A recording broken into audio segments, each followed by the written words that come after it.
is, in front of these chairs, and a lot has changed. I see a lot of different tape recorders and iMacs and Macs, and I remember when you guys just wrote things down and just used tape recorders. You know what I mean? So it's totally different now. It's a great level of respect to be here in this situation because when I came in, I was how should I put it, a snotty-nosed kid who thought that the world belonged to him just because I was who I was, and I got a stern,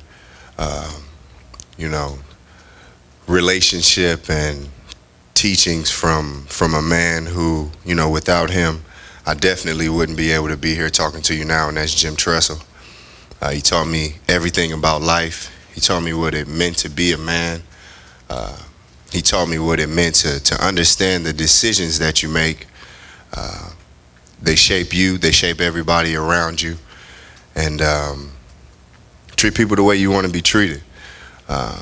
We talk a lot of times about humility and putting people first, but at times you always give yourself the benefit of the doubt, and it's hard to have an understanding that things happen because of everybody else around you. And that's the only reason that I'm standing here today with the ability to talk to you about the accomplishments that I had, and the success that we had here at Ohio State. It was all because of everybody else.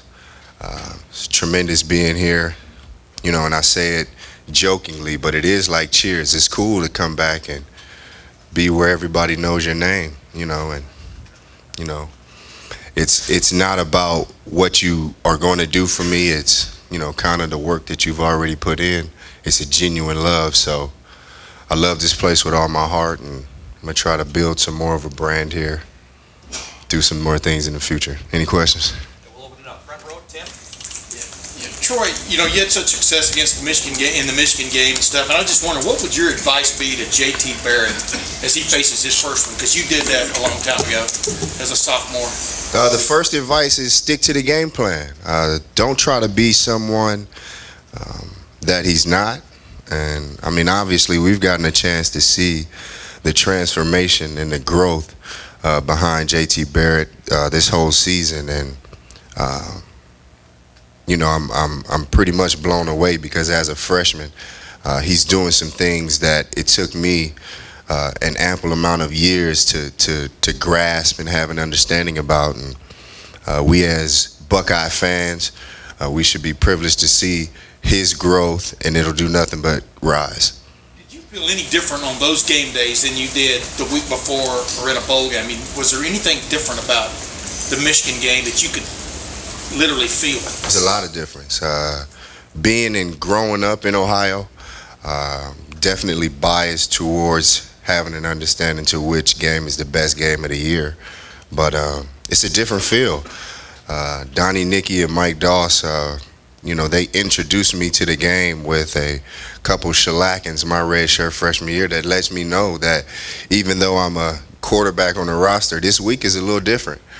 I was messing around with our head equipment guy, Kevin Rise, and once I walked in, some of the assistants, so to speak, were putting the blue electric tape and the wings on, and I kind of got offended because if we as freshmen didn't take pride and do it by a certain time, then we had either extra laps we had to run or it was a penalty, and the rivalry is taken off. We won't even let the guys touch the blue tape, so I understand now, So you once wore a Michigan helmet, though, what you're saying? Unfortunately, I did. Third row left, Rob.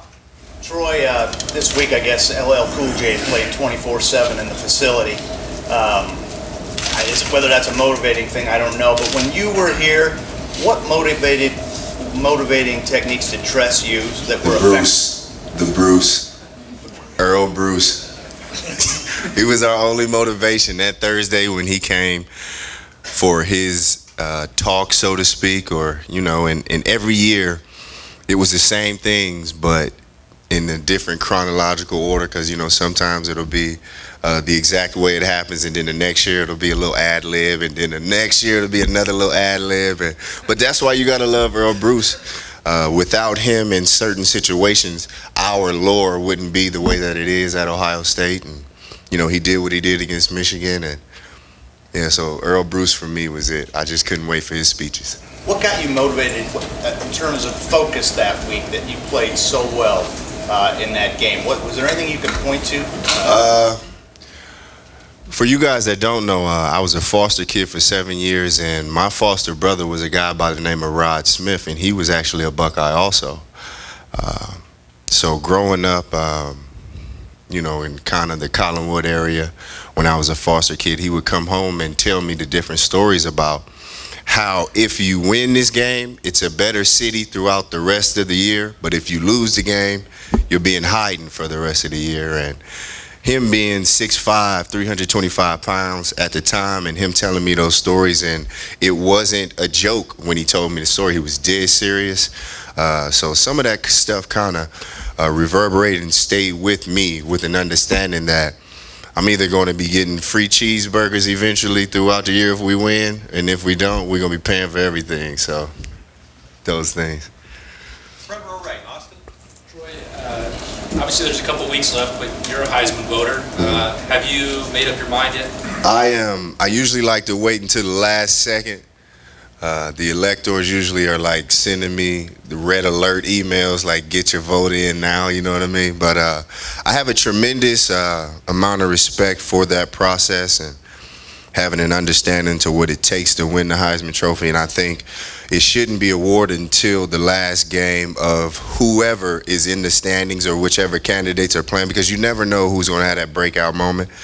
But we've got great talent across the nation, and I'm definitely biased towards some of the guys that are going to be wearing the scarlet and gray if they are up there, but you didn't hear that from me. So you haven't already made up your mind for JT?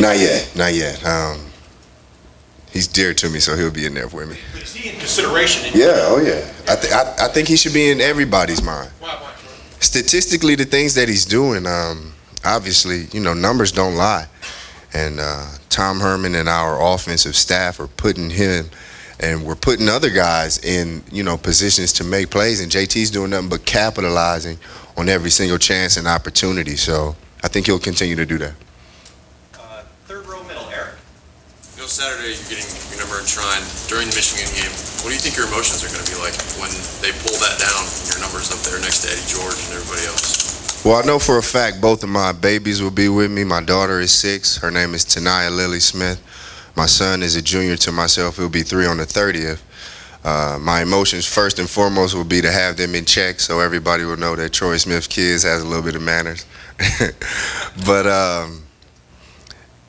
I'll be swirling with emotion, because everybody who had a chance to help me, to push me, to embark on this type of illustrious career that I did have here, they will be there, and it's about me getting a chance to relish in a moment with them, because just like I said before, without them, I wouldn't be here. So I'll be with my family. Have you talked to Coach Tressel since you learned this was going to happen? Yeah.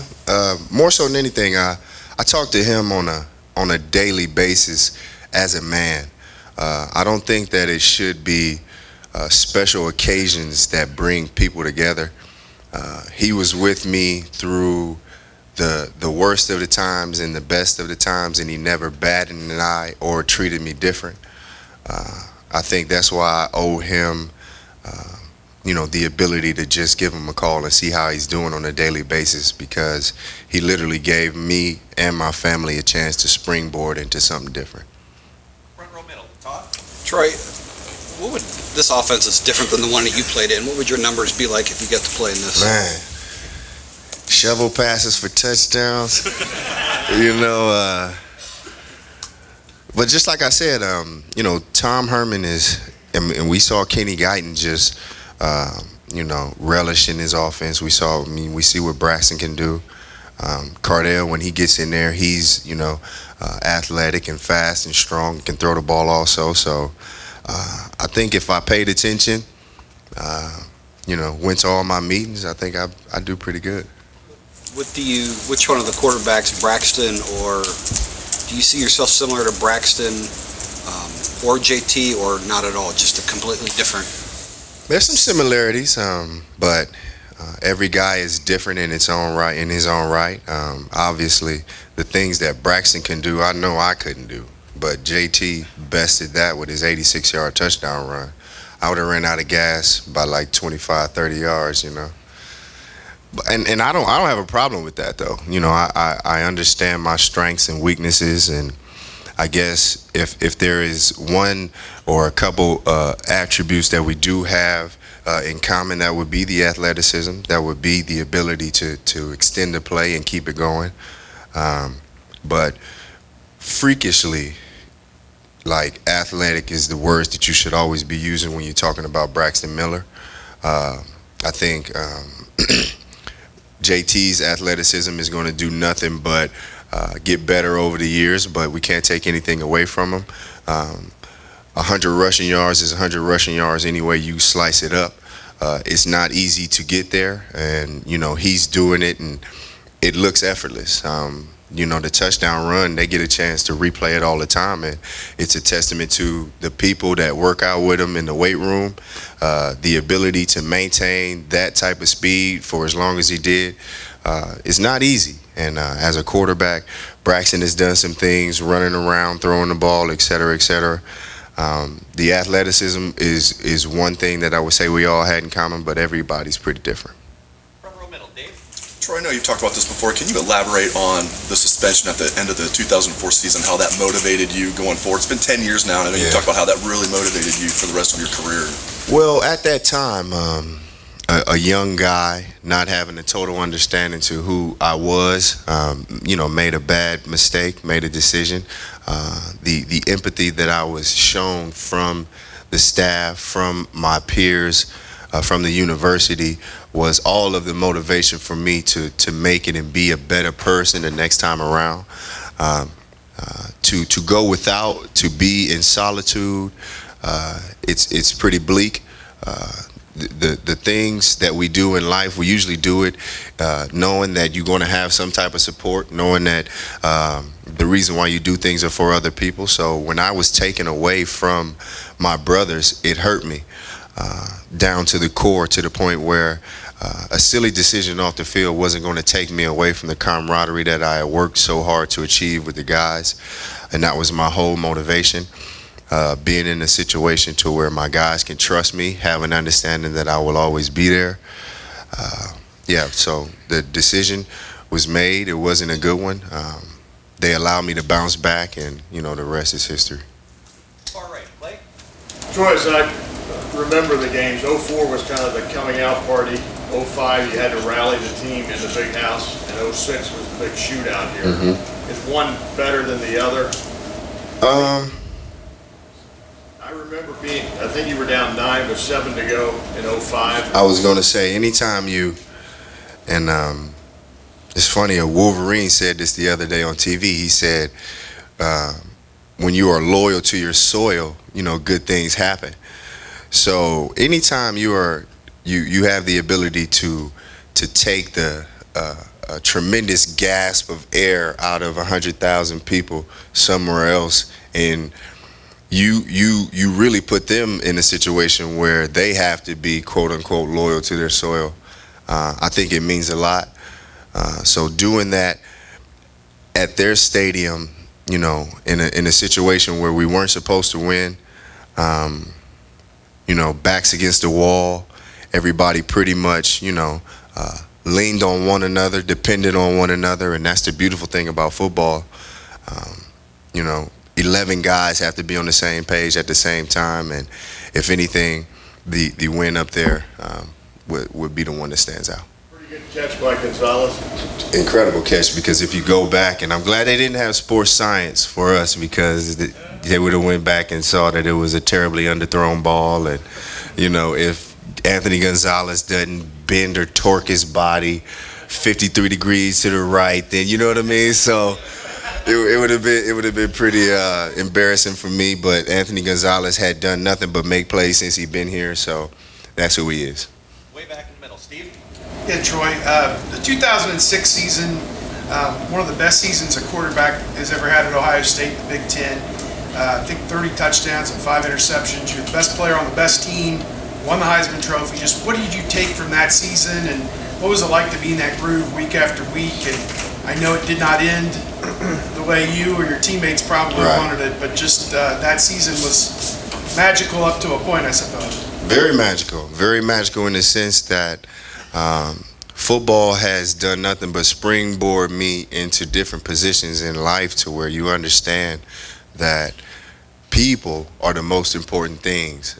We like to use the phrase iron sharpens iron or men sharpen men. Well, I think people sharpen people. There are incredible situations across the board where beautiful women have helped men, men have helped men, men have helped women, et cetera, women helping women. For the most part, that whole season for me was everybody being in a situation to where we were going to be there together, we were going to stay there together, we were going to help, and we were just going to continue to push forward. My whole career, I had to have an understanding that it wasn't just me putting myself in these situations, it was because of everybody else. Front row left. Doug? Troy, you talked some about the 04 game, but were you nervous for that, for your first Michigan game? Oh yeah. As a starting quarterback, do you remember the feelings like heading into that? Well, the butterflies and the anxiety that follows you through the skull session, through the early morning routines, through it can't really be, how should I put it, just talked about in just this one sequence of events as right now, because you don't really understand the magnitude of the game until years and years and years after, until you get a chance to take another picture with a kid who is now 12 and at the time he was 7 or 5, and he says, man, that was the greatest thing in the world. And you at the time, you're trying to downplay it because it's just football.